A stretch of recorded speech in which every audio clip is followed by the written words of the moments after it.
ওরে আল্লাহ তোমার চিনলাম না, এই মূর্তি নিছাতে বানাইয়া কেন তারে ডাকলাম? ওরে আল্লাহ তোমারে কোথায় গেলে পাওয়া যাবে? দুনিয়ার সব চিনলাম ও যুবক, মাওলারে কেন চিনতে পারলা না রে যুবক? আমার পরীক্ষামূলক কথা আমি তোমারে সবক দিয়া যাই। আজকে যারা মাওলারে এখনো পাও নাই, ও যুবক ভাই, যারা মাওলারে এখনো পাও নাই, আল্লাহর কসম করি বলতে পারি আমার মাওলারে পাওয়া বড় সহজ, বড় সহজ, বড় সহজ। বরং মাওলা তোরে রাত্রের বেলা এসে ডাকতে থাকে, রে বান্দা আমি দুনিয়ার আসমানে আসছি, ও বান্দা তুই আর ঘুমাইস না, সব ঘুমাইয়া গেছে, এই মুহূর্তে আমি আল্লাহ আর তুই জীবিত। ও বান্দা তুই শুধু আমারে একবার ডাক দিবি, ওরে বান্দা আমি তোর মোহাব্বতে পরে তোরে বারবার ডাকতে থাকবো। ও বান্দা তুই কি চাও? ওরে বান্দা তুই চাইতে দেরি হবে, আমি আল্লাহ তোরে দিতে দেরি করব না। জোরে কও সুবহানাল্লাহ। ও দুনিয়ার মুমিন ভাই, ও কামাশিয়ার যুবক ভাই, ও বৃদ্ধ বাবাজি, ও পর্দানি শিম্বা, আমার আল্লাহ বলে ও বান্দা নইরা সইয়া যাইস না। আমি বলছি সব মানুষ জাহান্নামী, তার মানি না ও বান্দা আমার কিছু আদরের গোলাম আছে, আদরের গোলাম, আমি আল্লাহ এই বান্দাদেরকে জাহান্নামে ফেলাবো না। কারণ আমার আদরের গোলাম এরা গভীর রাতে ঘুমাইতো না, ঘুমাইতো না, আমার মাওলার জন্য তারা পাগল হইয়া কান্না করতো। এমন একদল জমিনে আছে না নাই? ও কাবাসিয়ার যুবক ভাই, পা দুটো আগাইয়া দে রে বাবা, আল্লাহরে একটু ধর, ওরে বান্দা আল্লাহরে ধর। আল্লাহ বলে ও বান্দা আমি তোর মা বাবার চাইতে 99 গুণ বেশি ভালোবাসি রে বান্দা, আমার ভালোবাসা তুই চিনলি না। দুনিয়ার মাকে মা বলে ডাক দিলে মার কলিজা যেমন ঠান্ডা, দুনিয়ার বাবারে ডাক দিলে বাবার কলিজা যেমন ঠান্ডা হয়। ওরে গোলাম আমার আল্লাহরে যদি একবার আল্লাহ বলে ডাক দিবি, আমার আল্লাহর কুদরতি অন্তরটাও বড় ঠান্ডা হয়ে যায়। আমার আল্লাহ বলে ও বান্দা আমি সব সময় বলি না তোর মারে ডাক দিবি নিষেধ করি নাই, তোর বাবারে ডাক দিবি নিষেধ করি নাই, বরং মা বাবার ডাক দেওয়ার পর আমি আল্লাহরে একটু ডাক দে। জোরে বলো আল্লাহ রে আমার মাওলা রে,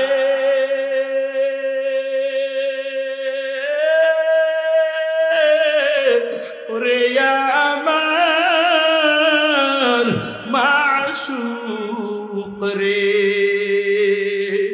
কোথায় গেলে পাইব তোমার ঠিকানা, কোথায় গেলে পাইব তোমার ঠিকানা,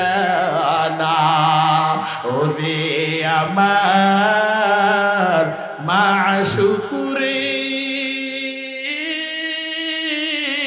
ওরে আমার মাওলা রে, কোথায় গেলে পাইব তোমার ঠিকানা, তোমাকে আমি চিনতে পারলাম না।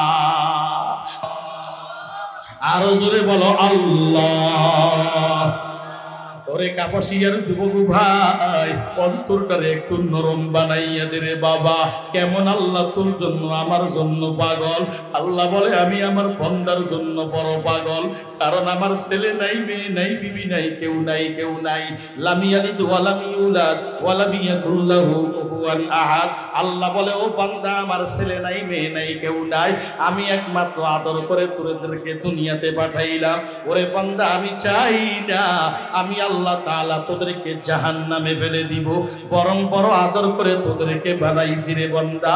না রে বান্দা না, আমি আল্লাহ তোদেরকে জাহান্নামে ফেলবো না, তোদেরকে আমি জান্নাতের মেহমান বানায়া দিব। ও বান্দা তবে শর্ত হলো 4টা। জোরে কও কয়টা? 4টা শর্ত। এই 4টা শর্ত যদি তোমার মধ্যে আমার মধ্যে পাওয়া যায়, আল্লাহ বলে রে বান্দা তোর কোনো টেনশন নাই। ও বান্দা তুই মরতে দেরি হবে, আমি আল্লাহ ফেরেশতা দিয়া তোর কবরটারে জান্নাতের গালিচা দিয়া সাজাইতে দেরি করব না।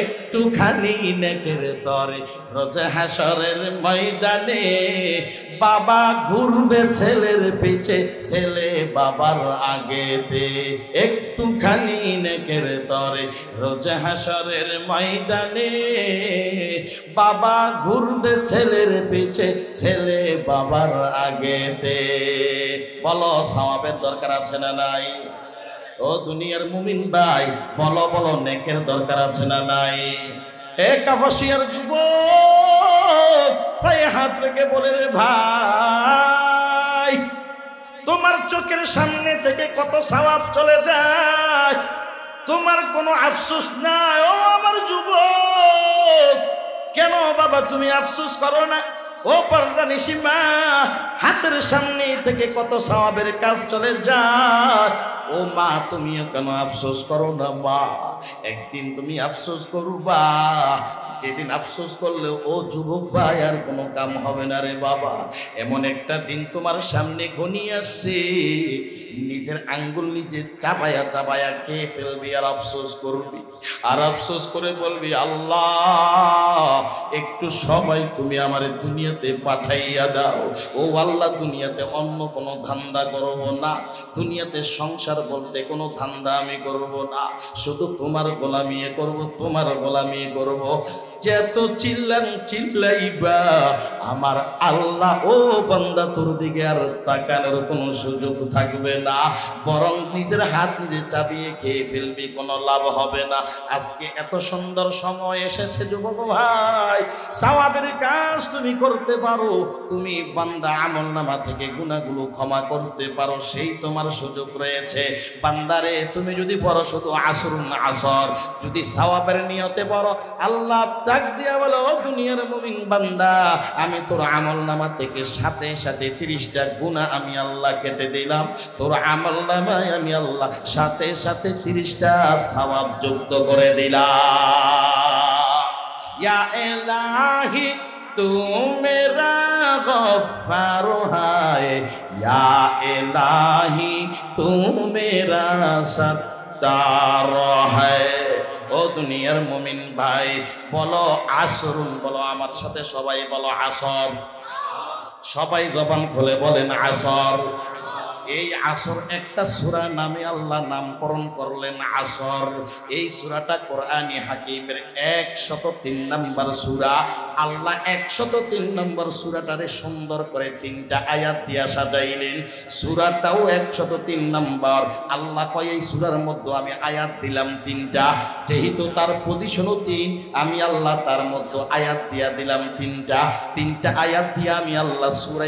আসরকে সাজাইলাম ও দুনিয়ার মুমিন ভাই এই সূরাটার এত পাওয়ার এত পাওয়ার এত পাওয়ার আমি সংক্ষেপে বুঝাইয়া দেই দেখবেন এলাকার মানুষের মধ্যে কিছু মানুষ কৃষক আছে এই কৃষকেরা যখন মরিচ চাষ করে এই মরিচ চাষের মধ্যে কিছু মরিচ আছে ছোট্ট ছোট্ট মরিচ আছে না নাই এগুলাকে বলা হয় ধান্যা মরিচ কি কয় ধান্যা মরিচ কয় বলেন একটু পাওয়ার দিয়া বলবেন এটার ঝাল কি কম না বেশি ওরে খোদা কেমন বেশি বেশি যেখান দিয়া লাগবে জ্বলতে থাকবে মিনিমাম ঘন্টাখানি এটা বোম্বাই মরিচের পাওয়ার নিয়ে চলে যদিও সাইজে ছোট বলেন ওর মধ্যে পাওয়ার আছে না নাই আল্লাহ ক সূরা আসর তোদেরকে আমি দিয়া দিলাম শুনে নে যদিও দেখতে ছোট আয়াত দিলাম কম তবে গোটা কোরআনের পাওয়ার আমি সূরা আসরের মধ্যে দিলাম জোরে বল আল্লাহু আকবার গোটা কোরআনের আমি পাওয়ার ঢুকাইয়া দিয়েছি পাওয়ার কেমন পাওয়ার হে দুনিয়ার মুমিন ভাই কেমন পাওয়ার শুনে নাও মুফাসসিরিনে কেরাম বলেন 4 জন ইমামের আরেকজন ইমাম নাম হলো ইমামে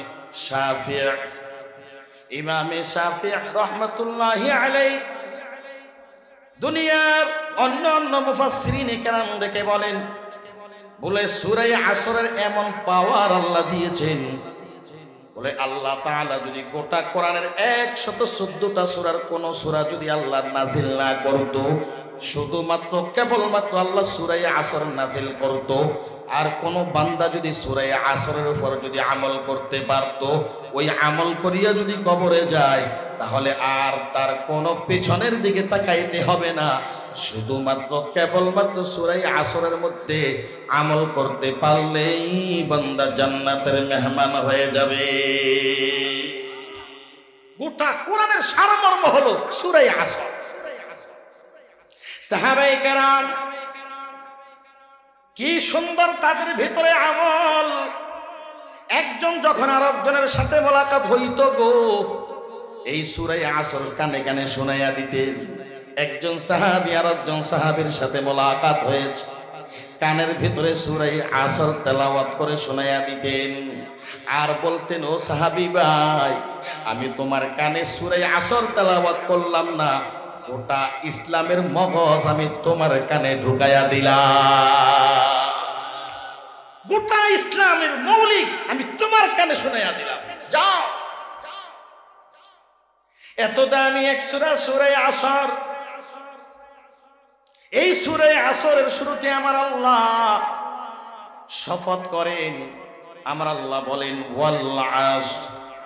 আসর তেলাওয়াত করার আগে একটা ওয়াও শব্দ আল্লাহ ব্যবহার করেছেন। জোরে কোন ঠিক না বেটি? এই ওয়াও আমার আল্লাহ ব্যবহার করিয়া গোটা দুনিয়ার মানুষকে জানান দিয়া দেন, ও দুনিয়ার মানুষ, আমি আল্লাহ কসম দিয়া সূরা আসর শুরু করে দিলাম। দেখো, আমার আল্লাহর কসমের কোনো প্রয়োজন নাই। কসম কারা বলবে? দুনিয়ার মানুষ কথায় কথায় মিথ্যা কথা বলে, ওই মিথ্যাটাকে সত্যায়ন করার জন্য কসমের প্রয়োজন হয়, শপথের প্রয়োজন হয়। আল্লাহ বলে, রে বান্দা, ইন্না ওয়াদাল্লাহি হাক্কা, আমি আল্লাহ যা ওয়াদা করি তাই সত্য। আমার আল্লাহর কথার মধ্যে কোনো ভেজাল নাই, আমার আল্লাহর কথার মধ্যে কোনো ত্রুটি নাই। আমার আল্লাহ আগেই কোরআন নাজিল করার সব পরে আমার আল্লাহ কোরআনের শুরুতেই আমার আল্লাহ চ্যালেঞ্জ ছড়ে দিয়েছেন, আমি এমন কিতাব দুনিয়াতে পাঠাইলাম, ও দুনিয়ার বান্দারা শুনে নে, এমন কিতাব দুনিয়াতে আমি আল্লাহ পাঠাইলাম যেই কিতাবের মধ্যে কোনো ভুল নাই, ভুলের সন্দেহ নাই, যেই কিতাবের মধ্যে কোনো ত্রুটি নাই, ত্রুটির সন্দেহ নাই। আমার আল্লাহ বলেন, যালিকাল কিতাব লা রাইবা ফীহি হুদাল লিল মুত্তাকিন।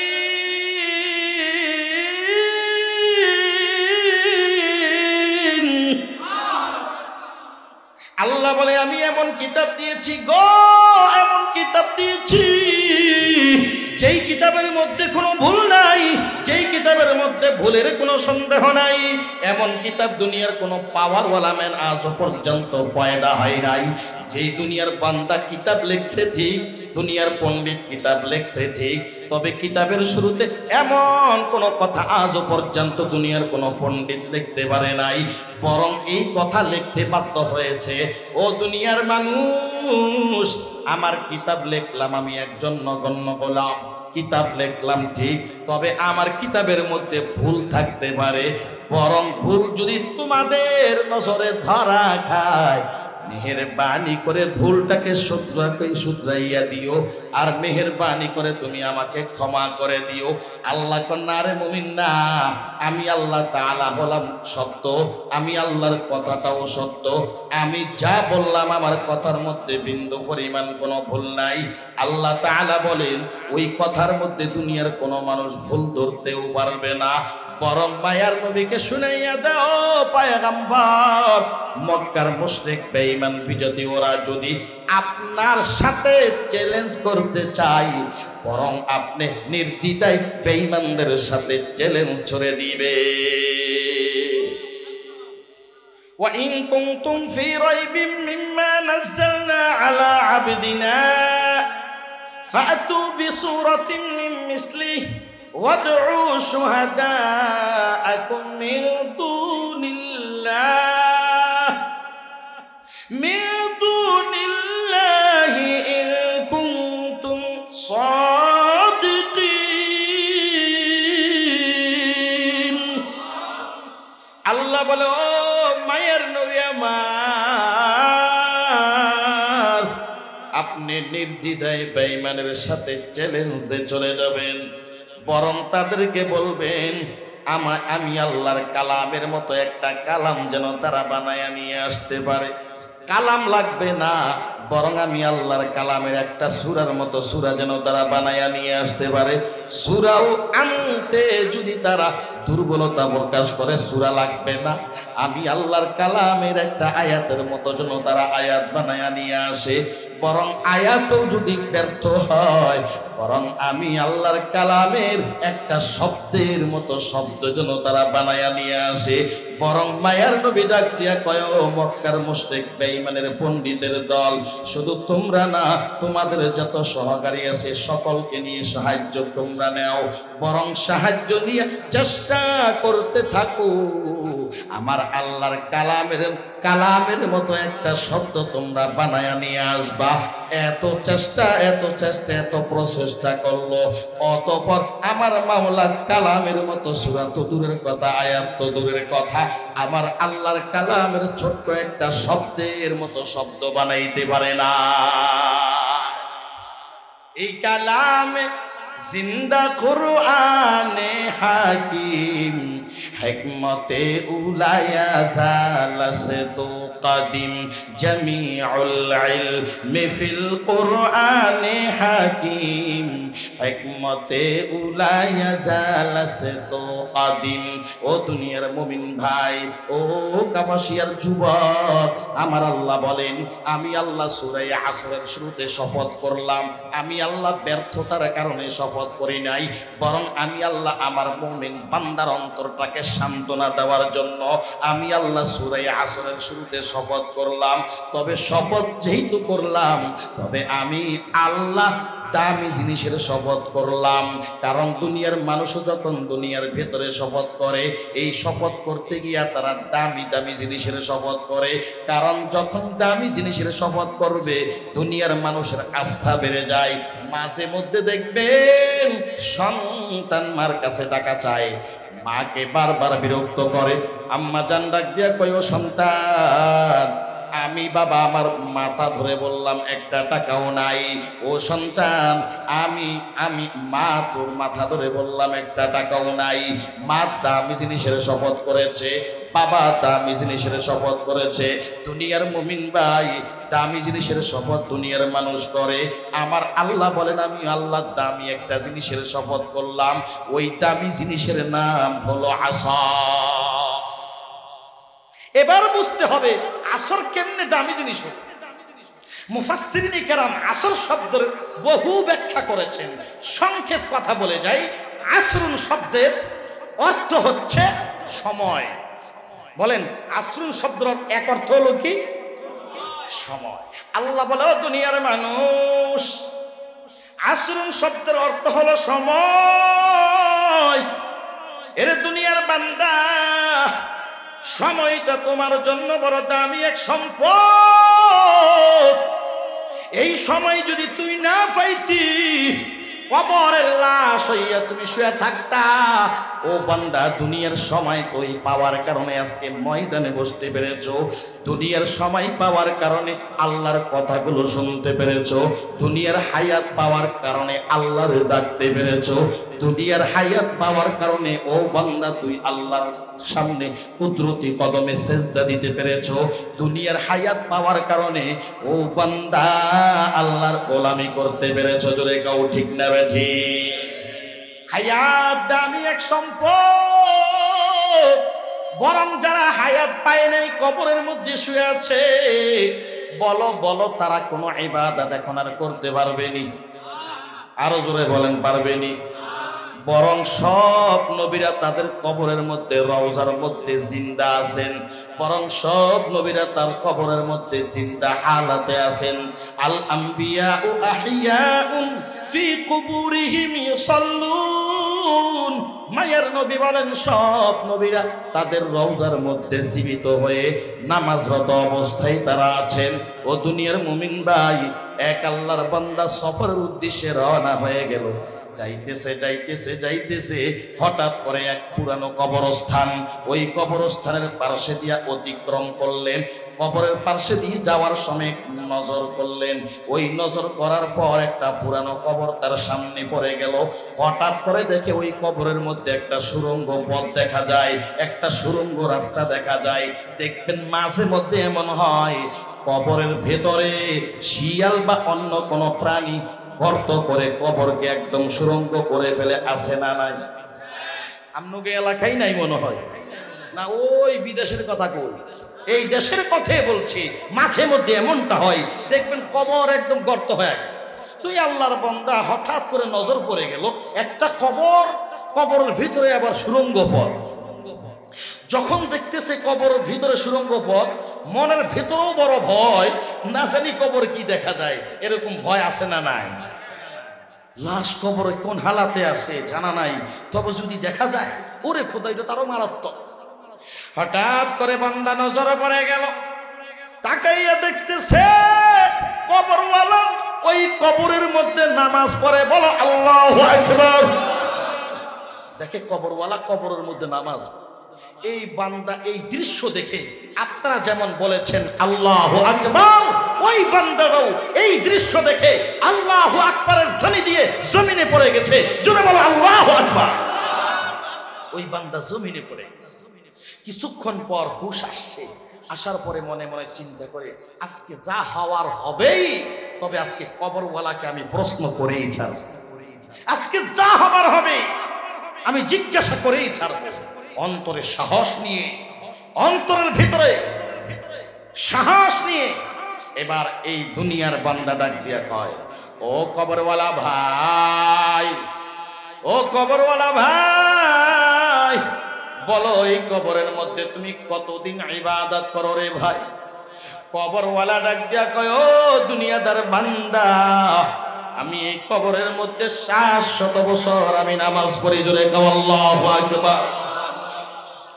এই কবরের মধ্যে আমি 400 বছর নামাজ পড়ি। দুনিয়ার বান্দারা এই কথা শোনার সাথে সাথে দুনিয়ার বান্দা বলে উঠলো আল্লাহু আকবার। এবার কবরওয়ালা ডাক দিয়া কয়, ও দুনিয়ার বান্দা, তুমি আশ্চর্য হয়ে গেলা, তোমার কাছে এটা অবাক হয়ে গেল, তোমার কাছে জিনিসটা অবাক করা হয়ে গেল। ও দুনিয়াদার বান্দা, আসো, তোমার কোনো টেনশন নাই।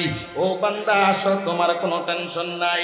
আমার 400 বছরের নামাজের ইবাদত আমি তোমাকে দিয়া দিলাম, আর তুমি যেন একবার আল্লাহু আকবার বলেছো, বলো তোমার একবার আল্লাহু আকবারের সওয়াবটা আমাকে দিবানি?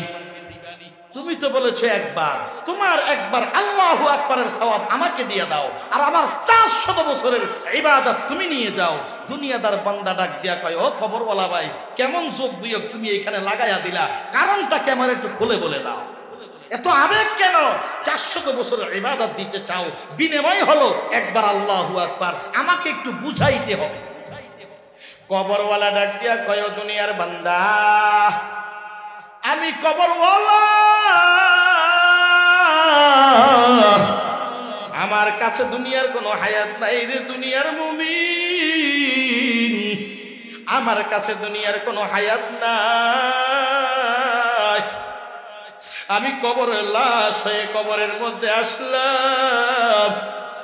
আমি আমার মালিকের বলেছিলাম, রে আল্লাহ, তুমি আমার মরণ যেহেতু দিবা, তবে আমার মরণটা আল্লাহ তুমি নামাজরত অবস্থায় দিও। ও আল্লাহ, তুমি যেহেতু আমার মরণ দিবা, আমার মরণটা যেন সেজদারত অবস্থায় হয়। ওরে আল্লাহ, তুমি আমার যেহেতু মরণ দিবা, আমার মরণটা যেন কোরআন তেলাওয়াতরত অবস্থায় হয়। ওরে কাপাসিয়ার আম্মা জান, ও বন্দনী সীমা, একদিনও কি মা তুমি আল্লাহর কাছে বলেছিলে নি গো মা, ওরে আল্লাহ, একদিন তো আমার মরণ হবে রে আল্লাহ, আমার মরণটা সেজদারত অবস্থায় দিও। ওরে আল্লাহ, তুমি আমার মরণ নামাজরত অবস্থায় দিও রে আল্লাহ, আমার মরণ তুমি নেক হালাতে দিও আল্লাহ। দেখবেন মাঝে মধ্যে কিছু বান্দার মরণ হয় সেজদা অবস্থায়, আছে না না? ওরে সেজদায় গেছে, সেজদা থেকে বান্দা আর ওঠে না, বান্দা নামাজ পড়ে, নামাজের মধ্যে বান্দার মরণ হয়। বান্দা কোরআন তেলাওয়াত করে, কোরআন তেলাওয়াতরত অবস্থায় বান্দার মরণ হয়। বান্দা ওযু করতে বসছে, ওযুরত অবস্থায় বান্দার মরণ। ও দুনিয়ার মুমিন, ওরে গাজীপুরের যুবক, যুবক শুনো শুনো শুনো, যেই বান্দার মরণটা নামাজরত অবস্থায় হয় কোনো সন্দেহ নাই ওই বান্দা মরতে দেরি, কবর জান্নাতের বাগান হতে দেরি হবে না। আর মাঝে মধ্যে কিছু মরণ দেখবেন, ওরে মরণ তো হইছে, এই মরণ কুকুরের মতো হয়। মাঝে মধ্যে কিছু মরণ দেখবেন চেহারাটা ভাল্লুকের মতো হয়ে গেল, চোখগুলো উল্টে গেল, চেহারার মধ্যে লাবণ্যতা নাই, চেহারার মধ্যে সৌন্দর্য নাই, আছে না নাই? যত মরণ নাফাকি হালাতে হবে, যত মরণের সময় এই দৃশ্য দেখা যাবে, কোনো সন্দেহ নাই বান্দা তুমি গুনাহগার। এই গুনার কারণে তোমার চেহারার লাবণ্যতা নাই, চেহারার এই গুণের কারণে তোমার মরণটা ভিন্ন রকম হয়ে গেল। ওরে বান্দা মরতে দেরি হয়, আমার আল্লাহ তোমার আমার কবর জাহান্নামের গর্ত বানাইতে দেরি করবে না। ওরে যুবক ভাই আমার, ও পর্দানিশী মা, এই জন্য মা আল্লাহর কাছে বলবা, গো আল্লাহ, ওরে আল্লাহ দুনিয়াতে তো তুমি পাঠাইছো যেমন সত্য, দুনিয়ার থেকে একদিন বিদায় নিতে হবে, কথাটা তার চাইতো সত্য। জোরে কাও ঠিক কিনা? আল্লাযী খালাকাল মাউতা ওয়াল হায়া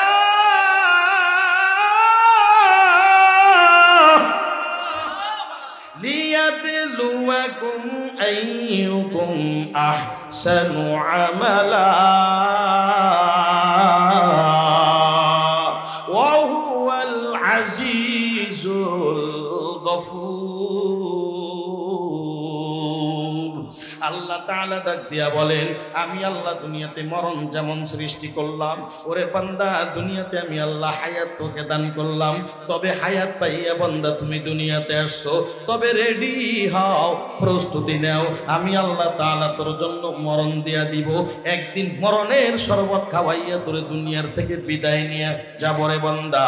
ও দুনিয়ার মুমিন ভাই, কাপাসিয়ার যুবক ভাই, পা দুটো আগাইয়া দাও, আমি তোমার পায়ে হাত রেখে বলে যায়, ওরে বাবা মরণ একদিন হবে কোনো সন্দেহ নাই, মরণ একদিন হবে কোনো সন্দেহ নাই। জানা নাই কার কখন জানি কোথায় মরণ হয়, তবে আল্লাহর কাছে বলবা, আল্লাহ মরণ যেহেতু তুমি আমাকে দিবা, নামাজরত অবস্থায় দিও। ওরে আল্লাহ মরণ যেহেতু আমাকে দিবা, এই কোরআনের ময়দানে মরণ দিও। মরণ যেহেতু একদিন দিবারে আল্লাহ, জুমাবার তুমি আমার মরণ দিও। মরণ যেহেতু একদিন দিবে, তুমি রমজান মাসে মরণ দিও রে আল্লাহ। এমন দোয়া করা যাবে কি যাবে না? আরো জোরে বলেন, যাবে কি যাবে না? আল্লাহ সব ভাইকে কবুল করুন। আল্লাহ বলে, ও দুনিয়ার বান্দা, এইবার কবরওয়ালা ডাক দিয়া বলে, ও দুনিয়ার বান্দা, আমি আল্লাহর কাছে চেয়েছি, আল্লাহ যেহেতু তুমি আমাকে নামাজরত অবস্থায় মরণ দিয়েছো, কবরের মধ্যে ওরে আল্লাহ কিয়ামত পর্যন্ত তুমি আমাকে এই কবরের মধ্যে নামাজ পড়ার সুযোগ করে দাও। কিয়ামত পর্যন্ত যেন আমি কবরে থেকে থেকে নামাজ পড়তে পারি। তবে ঠিক আছে, আমার আমল নামায় এক বিন্দু পরিমাণ সওয়াবও লেখা হবে না। ও দুনিয়ার বান্দা, তুমি তো পেয়েছো হায়াত, তোমার হায়াত এখনো বাকি আছে, তোমার দামি সম্পদ এখনো বাকি আছে। হায়াত পেয়ে তুমি যে আল্লাহরে একবার ডাকছো, বরং আল্লাহ তোমার জন্য জান্নাতের 8টা দরওয়াজা খুলে দিয়েছে। আরো আসতে বলে সুবহানাল্লাহ। অনেকে জবান খোলে না, এটা বললা লাভটা কি? আরে গোলাম, লাভটা যেন কি, যদি দেখতি পাগল হইয়া হার্ট অ্যাটাক করে মারা যায়। সুবহানাল্লাহর এত দাম, এত দাম, এত দাম। ও বান্দা, তুই সুবহানাল্লাহ বলবা, আমার আল্লাহ সাথে সাথে তোমার আমার জন্য জান্নাতের মধ্যে গোটা জান্নাত আল্লাহ ফলের গাছ দিয়া ভরায়া দিবে। সুবহানাল্লাহ বলবা, আমার আল্লাহ তোমার আল্লাহ আমাদের আমলনামা থেকে সব সগীরা গুনাহগুলো মাফ করে দিবে। সুবহানাল্লাহ বলবা, মিজানের পাল্লায় আল্লাহ সওয়াব দিয়ে ভরপুর করে দিবে। সুবহানাল্লাহ যতবার বলবা খুশি হয়ে যাবে। এই জন্য বেশি বেশি বলা সুবহানাল্লাহ। এটা বলার জন্য মাদ্রাসায় ভর্তি হইতে হইবে, জোরে কম ক্লাস করতে হবে। না সুবহানাল্লাহ বললে কমপক্ষে 1000 টাকা খরচ লাগে? সুবহানাল্লাহ বললে আধা ঘন্টা সময় যায়?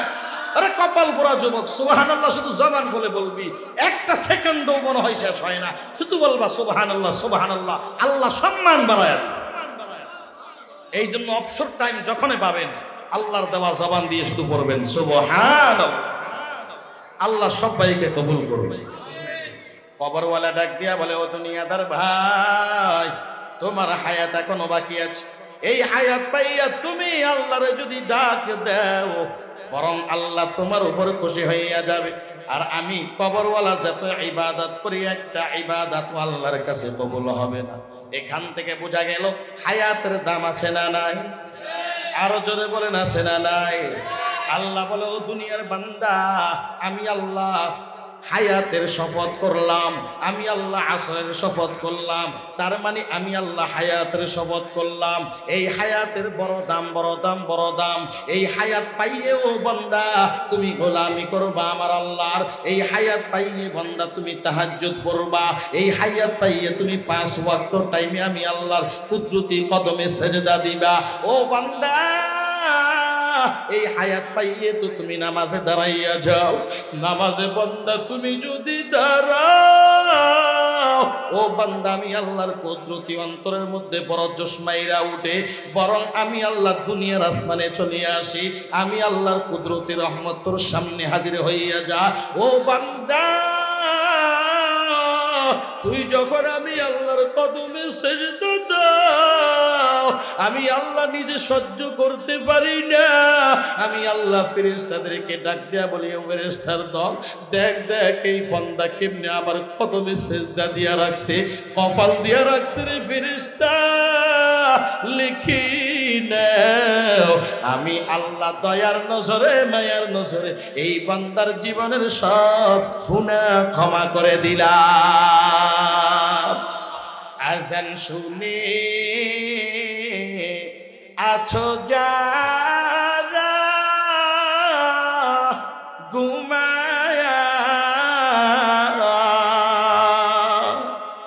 এদের জন্যে কাঁদেন নবী মদিনা। আজান শুনে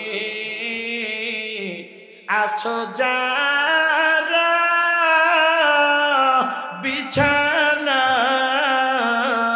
বিছানায়, এদের জন্যে কাঁদেন নবী মদিনায়, এদের জন্যে কাঁদেন নবী মদিনায়। ওই নবীর জন্য কি তোর মায়া লাগে না?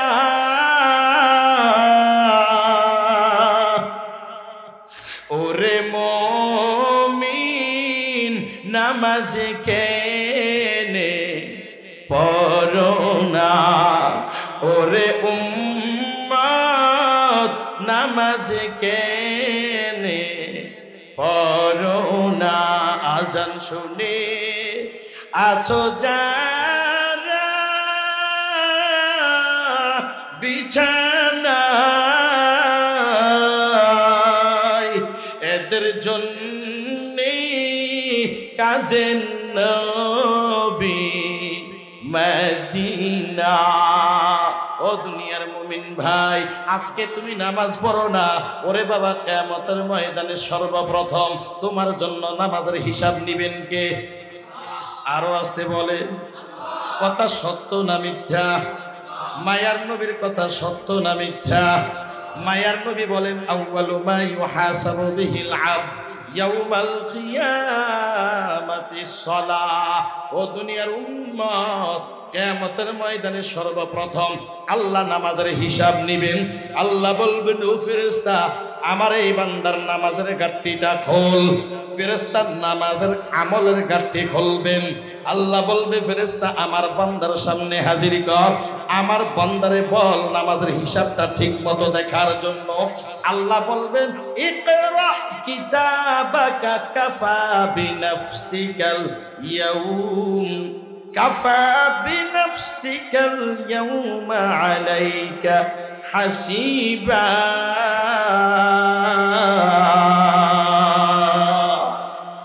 আল্লাহ বলবে রে বান্দা পড়, আমি খুলে দিলাম তোর নামাজের ঘাটতি।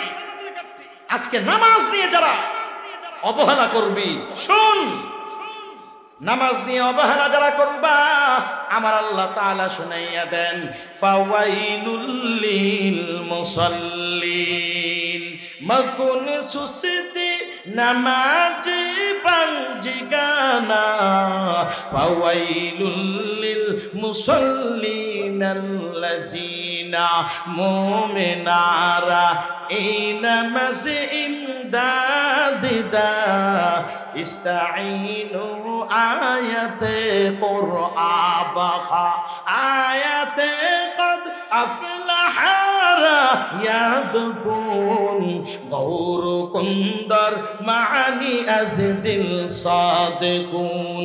আমার আল্লাহ বলেন যারা নামাজ নিয়ে গাফলতি করবা, কেমন গাফলতি? ওরে বান্দা তুই ফজর পড়ো নাই, ওরে বান্দা যোহর পড়ো নাই, আসর পড়ো, মাগরিব পড়ো, অথবা ইশা পড়ো, 5 ওয়াক্ত নামাজের মধ্যে 2 ওয়াক্ত পড়লা, 3 ওয়াক্ত পড়লা না, অথবা 5 ওয়াক্ত নামাজের ভিতরে বান্দা তুমি 1 ওয়াক্ত পড়ো নাই, বরং তুমি শুকর আলী মুসল্লি হইয়া জুমার দিন সামনের কাতারে হাজির হও। আল্লাহ কো সাবধান, ও বান্দা তোরে মুসল্লি বলা যাবে না, ও বান্দা তোর নাম মুসল্লি হতে পারে না, বরং তুমি নামাজ নিয়ে ধোঁকাবাজি করেছো, নামাজ নিয়ে তুমি ইচ্ছা করে গাফলতি করেছো। ও বান্দা আমি আল্লাহ তাআলা হুঙ্কার দিয়া দিলাম, ওয়াইলুন নামক জাহান্নাম তোর জন্য আমি ওয়াজিব করে দিলাম, ওয়াইলুন নামক শাস্তি তোর জন্য অবধারিত করে দিলাম। ও বান্দা যেই নামাজ তুমি ছেড়ে দিয়েছো আমি আল্লাহ কবরের মধ্যে তোর কোনো মুক্তি নাই, কবরের মধ্যে তোর কোনো রেহাই নাই। আমি আল্লাহ একদল সাপকে অনুমতি দিয়া দিলাম, ও সাপের দল, বরং এই বান্দাকে ধ্বংসন করতে থাকবা, এই বান্দাকে আঘাত করতে থাকবা। আল্লাহর ওয়ার্ডার পাইয়া এমন বিষাক্ত সাপ তোমার আমার কবর। এরে যুবক, ওই কবরের কথা কি দুর্বনে পড়ি না? ও পর্দানিশী মা, তোমার কবরের কথা কি বলে বলে না রে মা? আজকে দুনিয়ার রং তামসা পাইয়া, ও পর্দানিশী মা, দুনিয়ার বাহাদুরি পাইয়া, দুনিয়ার লোভ লালসা পাইয়া, দুনিয়ার রং তামসা, ডিজিটাল সোনার বাংলাদেশের বহু কিছু তুমি পাইয়া আজকে স্বামীর ওয়ার্ডার মানো না। ওরে আম্মা জান, বাবার কথা সন্তান তুমি মানো না। ও আম্মা জান, বেপরদা হইয়া তুমি যা মন চাই তা করো, স্বামীর কথা কোনো কথা তোমার কাছে পরোয়া নাই, স্বামীর কোনো খেদমত নাই, সংসারের কোনো টেনশন নাই। ও আম্মা জান শুনো শুনো, মায়ার নবী ডাক দিয়া বলেন, আমি মেরাজের রাত্রে আমাকে যখন আল্লাহর কাছে নিয়ে যায়, ফেরেশতা আমাকে জান্নাত ঘুরাইলেন, ফেরেশতা আমাকে জাহান্নামে ঢুকাইয়া সব কিছু দেখাইলেন। আমি যখন জাহান্নামে ঢুকলাম, আমি তাকাইয়া দেখলাম ওই 7টা জাহান্নামের 6টা জাহান্নাম সব মহিলা দিয়া ভরপুর হয়ে আছে। আমি চোখের পানি ধরে রাখতে পারি নাই। আমি মায়ার নবী ডাক দিয়া কই রে, ও জিবরিল, ও জিবরিল বলো বলো, কেন জাহান্নামে তো ভরপুর সব মহিলা দিয়ে, এরা কারা? ডাক দিয়া কয়, ও পয়গম্বর, এরা হলো ওই সকল মহিলা যারা স্বামীর ওয়ার্ডার মানে নাই, স্বামীর কথাগুলো মানে নাই, বেপরদা হইয়া পুরুষের মতো রাস্তাঘাটে ঘোরাফেরা করে। এরা যেই হালাতে যা মন চা তা করে, মন চাই জিন্দেগি তারা চালাইছে। আজকে আল্লাহ অসন্তুষ্ট হইয়া সবগুলাকে জাহান্নামের আসামি বানাইয়া দিছে। ও আম্মা জান, তোমার ভিতরে কেন কোনো টেনশন নাই? তোমার ভিতরে কেন কোনো চিন্তা নাই? জাহান্নামের আযাব তুমি কেমনে সহ্য করতে পারবা রে মা? ওই কবরের সাপের দংশন কেমনে সহ্য করবা? ও আম্মা জান, এমন ভয়ঙ্কর সাপ। মা গো মা শুনো, ও গাজীপুরবাসী, ও কাপাসিয়াবাসী মা, তুমি ভালো করে শুনে নাও মা। ওই সাপটা যদি একটা বিষাক্ত নিঃশ্বাস দুনিয়াতে ফালাইতো, ওরে আম্মা জান, গোটা দুনিয়া সব জ্বলে পড়ে ছাই হইয়া যাইতো। জোরে কাও আল্লাহু আকবার। কেমন সাপ আল্লাহ কবরে দিয়ে রাখছেন, চক্ষুগুলো হবে আগুনের মা, ওরে মা হাতের নখগুলো হবে ভয়ঙ্কর লোহার রে মা, এমন ভাবে ধ্বংসন করবে, ডাক দিয়ে বলবে ইয়া আদু আল্লাহ, ও আল্লাহর দুশ্মন তুই কেন কবরে আসছো, ওরে দুশ্মন তুই কেন জোহর পড়লি না, তুই কেন আসর পড়লি না রে দুশ্মন, আমি তোরে ফজর থেকে নিয়ে জোহর পর্যন্ত ধ্বংসন করব, জোহর থেকে নিয়ে আসর পর্যন্ত আমি তোকে আক্রমণ করব, এমন ভাবে করবে 70 গজ মাটির নিচে চলে যাবে, আল্লাহ আবার রুহুটা ফিরাইয়া দিবে, বরং বন্দার শরীরটা ঝাঁঝরা হয়ে যাবে, চিনলেই বিক্ষাপ হবে না রে বাবা। ও যুবক ভাই, আজকে রক্তের গরমে যারা বাহাদুরি করিয়া চলো, নামাজ রোজা কিচ্ছু নাই, যা মন চা তা নিয়ে শুধু দৌড়াও, কোন দিকে তুই দৌড়াইছো, আজরাইল তোমার সামনে বসে আছে রে বাবা, একদিন পিছন দিক থেকে টান দিয়া দিবে, ইযা জা আজালুহুম লা ইস্তাখিরুনা সাআতান ওয়া লা ইস্তাকদিমুন, ওরে বান্দা আল্লাহর হুকুম যখন ফয়সালা হয়ে যাবে, একটা সেকেন্ড এদিক সেদিক করা হবে না, মুহূর্তের মধ্যে তোমার প্রাণ মুহূর্তের মধ্যে টানে হেসড়ে বের করে নিয়ে যাবে। এই জন্য আমার যুবক বাবা, ও পর্দানিশী মা, ও পর্দানিশী বোন, বিনীত অনুরোধ রাখলাম রে বোন, আমল করো, পর্দা করো, স্বামীর খেদমত করো, স্বামীর ওয়ার্ডার মানো, না হয় তোমার জন্য জাহান্নাম। ও স্বামীর দল, বিবির হক তোমরা ভালোভাবে আদায় করো, বিবির হক গুলো ভালোভাবে আদায় করে নাও, বিবিরও কিছু হক স্বামীর উপর রয়েছে। ও অভাই অবাধ্য স্বামী, তুমি যদি বিবির হক আদায় না করতে পারো, আল্লাহর আদালতে স্বামী হইয়া তোমার জবাবদাহি করতে হবে। ওই জন্য আমি যুবক যুবতী সকলকে লক্ষ্য করে বললাম, আমার আল্লাহ বলেন আমি সময় তোদেরকে দিয়া দিলাম, এই সময় দিয়া যদি নামাজ পড়ো জান্নাত পাওয়া যাইবা, এই সময় পাওয়ার পরও যদি নামাজ না পড়ো আমার দাওয়াত জাহান্নামে তোমাকে যেতে হবে। ও বান্দা, এই জন্য আমার আল্লাহ বলেন আমি সময়ের শপথ করলাম, সময়টা বড় দামি সম্পদ, দুনিয়ার আদালত ও দুনিয়ার হিসাবও যদি কোনো বান্দা ঠিকঠাক মতো দুনিয়ার সময় পাইয়া ঠিক মতো মালিকের চাকরি করে, মাস শেষে গোটা বেতন পায়। আর যারা চাকরির মধ্যে ভেজাল করবা, ডিউটির মধ্যে ভেজাল করবে, মাস শেষে হাফ বেতনও পায় না, এমন যুবক আছে না নাই? আরো জোরে বলেন আছে না নাই? দুনিয়ার হিসাব যেমন আখিরাতেরটাও তেমন। দুনিয়ার কোনো বান্দা 5 ওয়াক্ত নামাজ যদি পড়ো, সাথে বোনাস ওভার ডিউটি যদি তুমি পড়তে পারো, আউয়াবিন ইশরাক তাহাজ্জুদ তুমি যদি নফল ইবাদত করতে পারো, আল্লাহ বলে তুই আসল ডিউটি করছস এই জন্য পাইলি জান্নাত একটা, আর আবার ওভার ডিউটি করেছো এই জন্য আমি খুশি হইয়া তোরে জান্নাত দিলাম 2টা। জোরে বলো আল্লাহু আকবার। 2টা জান্নাতে থাকতে চাই না কারা কারা? হাত উঠাইয়া দেখা। মাশাআল্লাহ, সবাই চায়। আমরা সকলে 2 জান্নাত নিতে চাই। জোরে কোন লিল্লাহে তাকবীর। আল্লাহ সকলকে কবুল করুন, সকলে বলুন আমিন। এবার একটু সামনে আগায়া যাই।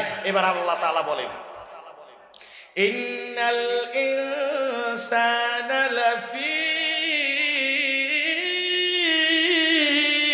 খুসর, নিশ্চয়ই আল্লাহ বলেন।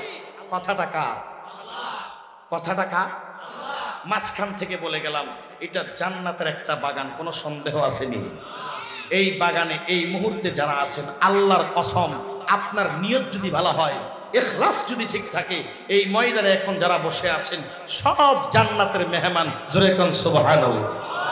আল্লাহ না করুন এই ময়দানে যদি কারো মরণ হয়, নিঃসন্দেহে এই বান্দা জান্নাতের মেহমান হয়ে যাবে। আজকের এই ময়দানে আমরা বসতে পেরে খুশি না বেজার? পেছনওয়ালারা মনে হয় একটু বেজার বেজার ভাব। কি কন? এত খুশি? আল্লাহ কবুল করুন আমিন। আচ্ছা বলুন তো দেখি, দুনিয়ার নগদ হিসাব, এই যে বসলাম জান্নাতের মেহমান আল্লাহ ঘোষণা করলেন, কোনো সন্দেহ নাই মরার পর জান্নাত। এত দামি এক সুসংবাদ পাওয়ার পরও যদি এই ময়দান থেকে কেউ উঠে যায়, তাহলে ওর কপাল কি আসলে ভালো না পোড়া কপাল? আচ্ছা এবার বলুন, এই ময়দান থেকে এই মুহূর্তে যারা যাবে, নিঃসন্দেহে তারা কোরআনের দুশমন, আল্লাহর দুশমন এবং জান্নাতের দুশমন, শয়তানের বন্ধু। যেরকম ঠিক না বেটি? অনেকে মনে মনে ভাববেন হুজুর আঙ্গ তো আবার ডায়াবেটিসের সমস্যা। এই কাপাসিয়ার মতো এলাকার মধ্যে ডায়াবেটিস নাই কমপক্ষে, ঠিক কিনা বলেন? মাশাআল্লাহ সবাই সুস্থ। ভাইরা আমার একটা অনুরোধ আপনাদের কাছে, আমি একজন মুসাফির হয়ে আসছি, আমার এই ত্যাগ এবং এই আমার আপনাদের সামনে আমার এই কষ্টটুকু মেহনতটুকু তখনই সফল হবে যতক্ষণ পর্যন্ত আপনারা মুনাজাতটুকু দেওয়ার আগ পর্যন্ত বসে থাকবেন। মুনাজাতটুকু দিয়ে এক ফোঁটা চোখের পানি ছেড়ে তাওবা করে জান্নাতি মেহমান হয়ে আমরা বাড়িতে যাব। রাজি আছো তো ইনশাআল্লাহ? কারা কারা রাজি আছো? দুটো হাত আল্লাহরে দেখাই, আল্লাহরে দেখাও, লিল্লাহে তাকবীর। আল্লাহ তুমি কবুল করো, সকালে বলো আমিন। হাত তো আল্লাহ দেখছে, ঠিক না? উঠবেন না তো ইনশাআল্লাহ? মুনাজাতটুকু দিয়ে তো যাবেন ইনশাআল্লাহ। উঠাউঠি করলে কিন্তু ভালো লাগবে না, যে কোনো সময় একদম হাত উঠাইয়া মুনাজাতটুকু দিয়ে বাস ভেজাল শেষ। আজকের এই ময়দান আগামীকালকে থাকবে না, আজকের এই জান্নাতের পরিবেশ আগামীকালকে থাকবে না। আহলে হক ওলামায়ে কেরাম আগামীকালকে রাত্রে বয়ে বয়ে বয়ান করবে না, আজকেই শেষ ইনশাআল্লাহ। আমরা আলোচনাটুকু শেষ করে মুনাজাতটুকু দিয়ে মাসুম হয়ে গুনাহ ক্ষমা করে সকলে বাড়িতে ফিরবো ইনশাআল্লাহ। ভাইরা আমার, এবার দেখেন আল্লাহ তাআলা কি বলেন, ইন্নাল ইনসান, নিশ্চয়ই সকল মানুষ, সব মানুষ, নিশ্চয়ই সব মানুষ জাহান্নামী। কথাটা কার? আল্লাহর কথার মধ্যে কোনো ভেজাল আছে না? নির্দ্বিধায় আপনারা বুঝতে পারেন কথাটা যেহেতু আল্লাহর, কথাটা অবশ্যই সত্য। আল্লাহ বলেন নিশ্চয়ই সব মানুষ জাহান্নামী। তো এইবার বুঝে থাকলে বলুন, সব মানুষ যদি জাহান্নামে যা, তাহলে আঙ্গমতো টুফিওয়ালা দাড়িওয়ালা এগো কোনো হিসাবও নাই, আরও যাবে জাহান্নামে। মনে মনে চিন্তা করবেন, এই যে মাহফিলে বসে রইলাম, আমরা তো সিফা সাফার মধ্যে হাঁটাহাঁটি করতে পারতাম, হ্যাঁ, বিভিন্ন গল্প গুজব, চায়ের দোকানে আড্ডা দিতে পারতাম, টিভির দোকানের সামনে বসে বসে গান বাজনা শুনতে পারতাম, অন্তরের শান্তি লাগতো। কিন্তু সব কিছু বাদ দিয়া মালিককে পাওয়ার জন্য এই ময়দানে চটে বসে আছি, এখনো বসে আছি।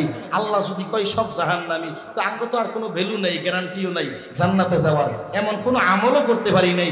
স্পেশাল আশারায়ে মুবাশশারা জান্নাতের অগ্রিম সার্টিফিকেট পানেওয়ালা 10 জন সাহাবার মতো আমাদের কোনো সার্টিফিকেটও আসেনি।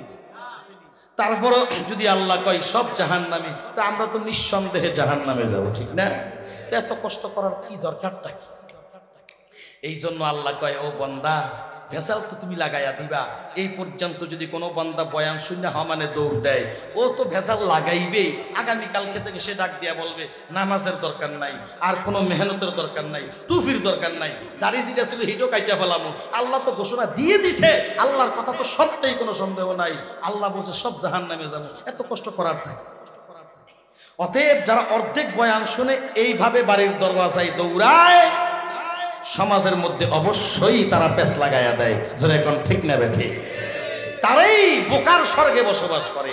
এই জন্য বয়ানের শুরু এবং শেষ পুরাটা শুনতে হবে, বুঝতে হবে, তারপরে আমল করতে হবে। জোরে কোন ঠিক কিনা? আল্লাহ বলছে সব মানুষ জাহান্নামী। এই কথাটা শুনে যদি পাগলা দৌড়ায়, পরে থামাইবে কে? এই জন্য শেষ পর্যন্ত শুনতে হবে। দেখেন আল্লাহ এবার আশার বাণী দিতেছে, বান্দারে তুই নৈরাশ হইয়া যাইস না, কারণ আমি আল্লাহর ছেলে নাই, মেয়ে নাই, বিবি নাই, কেউ নাই। আমি আল্লাহ বড় মোহাব্বত করি তোরে। ও বান্দা, তোরে কেমন মোহাব্বত করি তুই জানো? তোর মা বাবার চাইতে আমি 99 গুণ তোরে বেশি মোহাব্বত করি। আরো জোরে বলে, ও বান্দা, তোর জন্যই তো আমি আল্লাহ রাতে ঘুমাই না। অতি গভীর হয় রজনী যখন, নীরবে প্রভুর নাম জপিও তখন। অতি গভীর হয় রজনী যখন, নীরবে প্রভুর নাম জপিও তখন। প্রভুর করুণা যদি পাইবারে চাও, প্রভুর করুণা যদি পাইবারে চাও, গভীর রাতে উঠে মাওলার গুণগান গাও। রাত যখন গভীর হবে, আল্লাহর দয়া ও মায়া তত বেড়ে যাবে। আল্লাহ বলে আমি দুনিয়ার আসমানে চলে আসি। ওরে বান্দা, 7 আসমান আমি আল্লাহ ভেদ করে দুনিয়ার আসমানে আইসা বান্দা আমি তোরে ডাকতে থাকি। ওরে বান্দা, এখন আর মাঝখানে কেউ নাই, দুনিয়ার সব ঘুমাইয়া গেছে, গোটা দুনিয়া নিস্তব্ধ হয়ে গেছে, গোটা দুনিয়া সব নিঝুম হয়ে গেছে। এবার বান্দা তোর সাথে আমার সাথে কানেকশন। ওরে বান্দা, তুই ডাকবি আমারে একবার, আমি আল্লাহ তোরে সারা দিব বারবার। ওরে বান্দা তুই আমারে ডাকবি একবার, আমি সারা দিব বারবার। এই জন্যই তো মক্কার একটা মুশরিকের বাচ্চা, ওই মুশরিক আল্লাহকে না ডেকে সামনে নিজ হাতে মূর্তি বানাইয়া ওই মূর্তিকে সামনে নিয়ে শুধু ডাকতে থাকতো, ইয়া সনাম ইয়া সনাম ইয়া সনাম বলে ডাকতে থাকে। একদিন হঠাৎ করে ঘটনাক্রমে তার মুখের স্লিপ কেটে জিহ্বা দিয়া বের হয়ে গেল ইয়া সমাদ ইয়া সমাদ। ডাকতে দেরি হয়, আমার আল্লাহ ওই বান্দাটারে সারা দিতে দেরি করে নাই। আমার আল্লাহ ডাক দিয়া বলে লাব্বাইকা ইয়া আবদি লাব্বাইকা ইয়া আবদি। ওরে আমার আদরের গোলাম, এই গভীর রাত্রে তুই আমারে কেন ডাকছো? ও বান্দা বলো বলো তুই কেন ডাকছো রে গোলাম? এই গভীর রাতে তুই আমারে কেন ডাকলি? আমি আল্লাহ হাজির হয়ে গেল। ওই মুশরিক 40টা বছর পর্যন্ত মূর্তিরে ডাক দেয়, কোনদিন মূর্তি সারা দেয় নাই। হঠাৎ করে জবান থেকে ভুলবশত ডাক দিল ইয়া সমাদ। আমার আল্লাহরে ডাকতে দেরি হলো, আল্লাহ সারা দিতে দেরি হয় না। ওই মুশরিক বেহুশ হইয়া জমিনে পড়ে গেল। কিছুক্ষণ পর মনে মনে ডাক দিয়া কয় রে আমার আল্লাহ, একটা কুচক্রি মহল, এত সুন্দর একটা কোরআনের দেশ, একটা কুচক্রি মহল আমার সোনার বাংলাদেশের মুসলমানের মধ্যে হাঙ্গামা দাঙ্গা সৃষ্টি করতে চায়। জোরেটাও ঠিক কিনা? মুসলমানের ঐক্যকে ধ্বংস করতে চায়।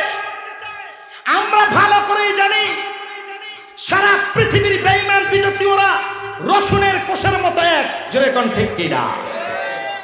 রসুনের মতো এক। এদের মাথা একদিকে, পাছা ভিন্ন দিকে থাকলো, এদের পূর্ব পরিকল্পিত সব প্ল্যান আগে থেকে সাজানো। জোরে কোন ঠিক কিনা? যতগুলো ইসলাম কান্ট্রি রয়েছে, সোনার বাংলাদেশের মতো মুসলমানের মধ্যে যেই পরিমাণ ঐক্য আছে, কোরআনের ভালোবাসা আছে, মাদ্রাসার ভালোবাসা আছে, এটা কোটা মুসলিম কান্ট্রি কোথাও নাই। জোরে কোন ঠিক কিনা? একটা কুচক্রী তৃতীয় মহল, এই হিন্দুদের উগ্রবাদী সংগঠন ইসকন, এই উগ্রবাদী সংগঠনকে নামায়া আমার সোনার বাংলাদেশের সরল সোজা শান্তিপূর্ণ মুসলমানের মধ্যে এক দ্বন্দ্ব সৃষ্টি করার পায়তারা চলছে। ঠিক কিনা বলো? তবে শুনে নাও কাপাসিয়ার মুসলমান, আমরাও সতর্ক আছি, আমরাও সতর্ক থাকবো ইনশাআল্লাহ। এই দেহের ভিতরে এক ফোঁটা রক্ত থাকতে বেঈমান বিজাতীয়দেরকে বিন্দু পরিমাণ ছাড় দেওয়া হবে না। ঠিক কিনা বলো? এই দেশ মুসলমানের দেশ, এটা ভারতের গুজরাট নয়, এটা সোনার বাংলাদেশ, এটা কোরআনের দেশ, আউলিয়া কেরামের দেশ, মাদ্রাসা মসজিদের দেশ, দাড়িওয়ালাদের দেশ, টুপিওয়ালাদের দেশ। কোন বেঈমান এই দেশে এসে কোরআনের বিরুদ্ধে, ইসলামের বিরুদ্ধে কথা বলবে, ওর হাত ভেঙে ফেলা হবে। ঠিক কিনা বলো? ওর চোখ বের করে দেওয়া হবে। আমাদের মুসলমান, আমরা শান্তিপূর্ণতে বিশ্বাসী। জোরে কোন ঠিক কিনা? আমরা উগ্রবাদী নয়, আমরা জঙ্গিবাদী নয়। এতদিন আমাদেরকে বলে আসছে আমরা জঙ্গিবাদী। সারা বিশ্বের আন্তর্জাতিক জঙ্গি হচ্ছে এই হিন্দুদের উগ্রবাদী সংগঠন ইসকন নামে। জোরে কোন ঠিক কিনা? কোনো সন্দেহ নাই। আমরা মুসলমান, সরল সোজা মুসলমান, শান্তিতে বিশ্বাস। আমাদের ভিতরে কোনো দ্বন্দ্ব রাখতে চাই না। সংখ্যাগুরু সংখ্যালঘু যারা এই দেশে বসবাস করে, আমরা তাদেরকে বুকের সাথে বুক লাগায় রাখতে চাই। কিন্তু আমাদের এই সরলতা তারা ব্যবহার করে আমাদের ভিতরেই হাঙ্গামা, আমাদের ভিতরেই অশান্তি তারা সৃষ্টি করতে চায়। অতএব এই দেশে যদি কোনো সংখ্যালঘু, বৌদ্ধ, খ্রিস্টান, হিন্দু, ইসকন নামে যত সন্ত্রাসী বসবাস করতে চাও, আমরা জানান দিতে চাই এই দেশে বসবাস করতে হলে ভাড়াটিয়ার মতো বসবাস করবা। জোরে কাও ঠিক কিনা? বাড়িওয়ালার মতো বসবাস করার সুযোগ আর তোমাদেরকে দেওয়া হবে না। ভাড়াটিয়া হয়ে দেশে থাকতে হবে। বহু সুযোগ দেওয়া হয়েছে, সদ্ব্যবহার তোমরা করেছো, অতএব আর ছাড় দেওয়া হবে না।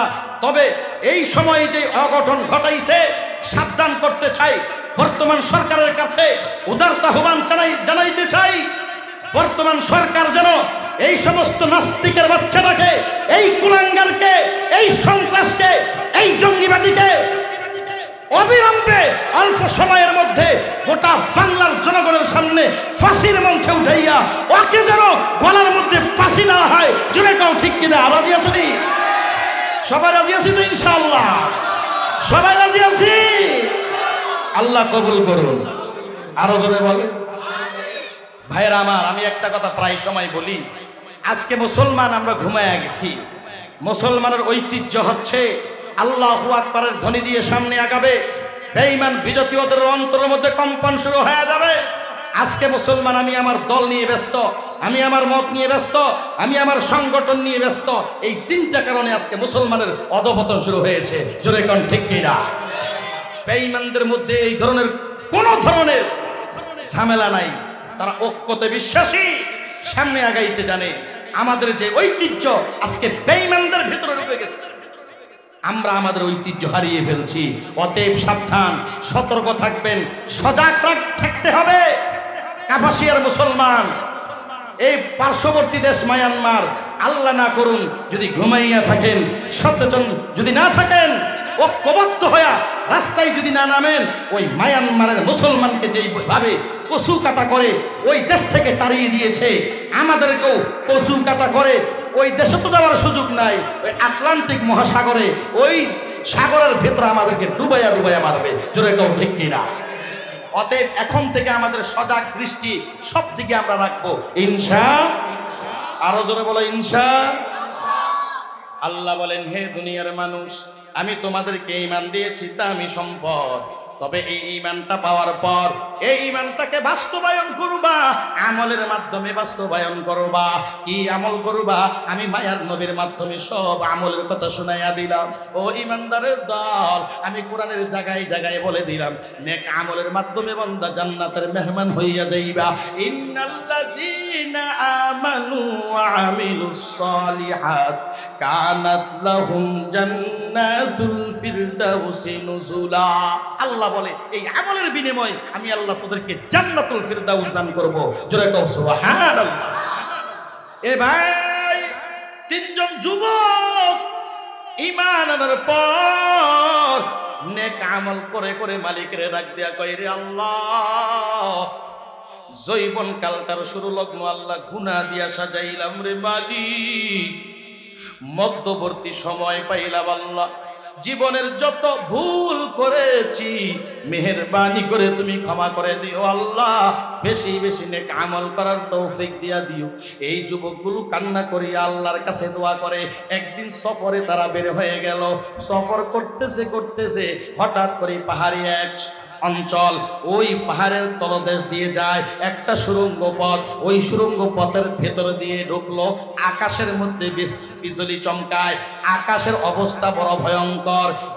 অত্যন্ত বৃষ্টির কারণে এই তিনজন যুবক ওই পাহাড়ের গুহার মধ্যে যারা তখন ঢুকে যায়, এই ঝড় তুফান থেকে আশ্রয় নেওয়ার জন্য গর্তের ভেতরে ঢুকে পড়লো।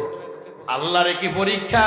ওই গর্তের মুখটা বিশাল বড় একটা পাথর দিয়ে ওই গর্তের মুখটা ঢেকে গেল। এই তিনজন যুবক মনে মনে চিন্তা করে, আর বাঁচার কোনো উপায় নাই। আল্লাহ, বাড়ি চাললাম, মা বাবা চাললাম, সংসার চাললাম, ওরে আল্লাহ আশ্রয় নেওয়ার জন্য বাঁচার জন্য এখানে ঢুকলাম। গর্তের মুখের সামনে বিশাল বড় পাথর পড়ে গেল। গো আল্লাহ, কে সরাইবে এই পাথর? এই পাথর যদি না সরানো হয় তাহলে এখানেই আমাদের মরণ।